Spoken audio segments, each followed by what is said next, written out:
The problem of flagging up and or sometimes the absurdity of flagging up an unflattering nickname is I don't quite understand why anybody bothers to do it.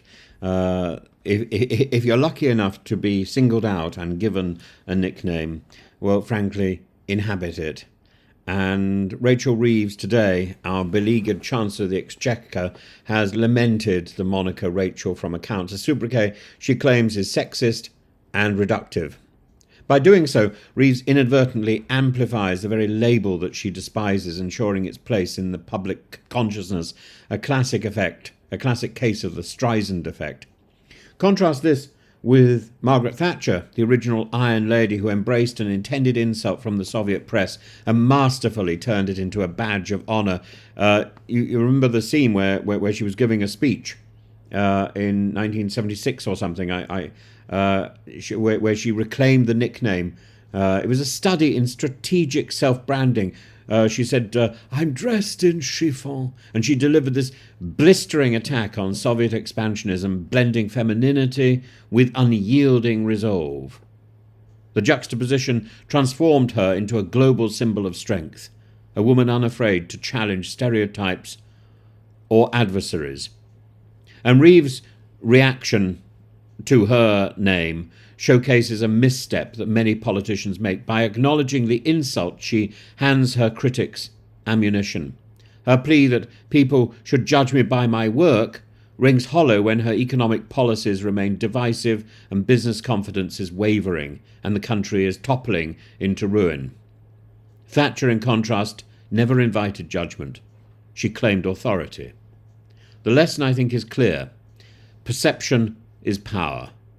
Thatcher understood that nicknames define a legacy if wielded wisely, and Reeves, by drawing attention to her critics, by looking affronted and upset, risks being remembered not for her policies, but for her protests about a nickname, one that she unwittingly has immortalised. And if you go back and you look at the nicknames of the past, the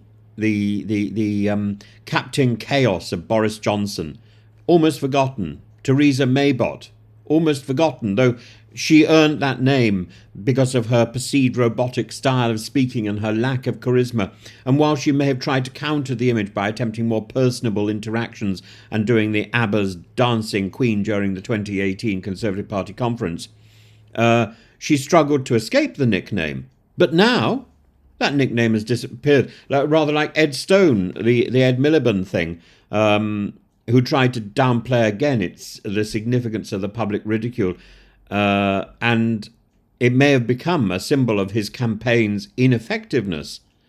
But the more he avoided addressing it, the more it was used to mock him as being out of touch with the voters. But now that's forgotten, and he has re-emerged as quite a strong member of the cabinet. Two Jags Prescott, because he owned two Jaguar cars, although he dismissed it as a cheap jibe, his well-publicised temper and his attempts to reframe himself as a man of the people only entrenched the nickname, and cartoonists routinely depicted him in oversized Jaguars, emphasising the perceived hypocrisy of his working-class roots juxtaposed with his lavish lifestyle. But again, we don't remember that. What we remember is the punch.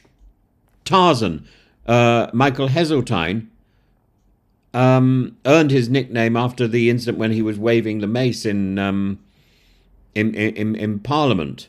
But he embraced that nickname with the blonde flowing hair, the chest-thumping persona, and maybe he attempted too much. He didn't quite achieve the goals that he set out. Douglas Hurd, Biggles Hurd, because of his posh accent, slightly old-fashioned demeanour, reminiscent of the fictional aviator. Here is a list of people who may not have liked their names. Either they ignored it, or they got on with it, and they made it their own. Rachel Reeves, she doesn't stand a hope in hell of getting rid of that nickname, and by drawing attention to it, she simply solidifies the the brand, Rachel from Accounts, and I personally I don't think it's a very clever nickname, but the more she draws attention to it, the more firmly it will stick. And you've got to ask really whether or not she has the character and the personality to define herself as anything other than Rachel from Accounts.